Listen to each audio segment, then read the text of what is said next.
Hello সবাইকে, কেমন আছো সবাই? চলে এসেছি আবার একটা ছোট্ট ভিডিও নিয়ে। তবে এই ভিডিওটা আগের ভিডিওটার থেকে সম্পূর্ণ আলাদা। তো এই জিনিসটা দেখতে পাচ্ছ, একটা পার্সেল, এটার মধ্যে শাড়িই আছে। তবে আমার না, আমার মায়ের জন্য কেনা, আমার তরফ থেকে একটা ছোট্ট উপহার। আগে কখনো মাকে এভাবে কিছু কিনে দেওয়া হয়নি। তবে জানি না মায়ের কেমন লাগবে, আর জিনিসটা আদৌ ঠিকঠাক এসছে কিনা সেটাও জানা নেই। খুব পার্সেল আনতে গিয়ে একদম ঘেমে স্নান করে গেছি। মানে বাইরে এতটা রোদ, এতটা গরম, মানে এই টাইমে যে এত গরম, সত্যিই মানে কল্পনার বাইরে একদম।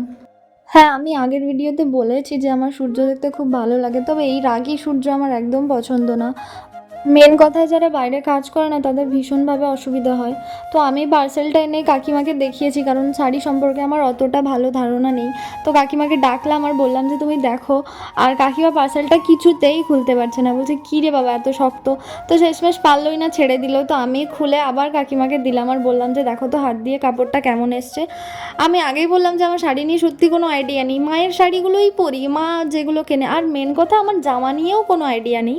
খুব ভালো যে জামাগুলো আমাকে মাই কিনে দেয়। তো তোমরাও বলো যে কাপড়টা কেমন হয়েছে।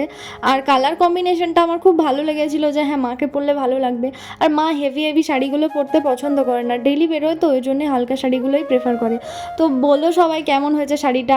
ভিডিওটা এখানেই শেষ করছি, দেখা হবে অন্য একটা ভিডিওতে। সবাই ভালো থেকো, সুস্থ থেকো, টাটা।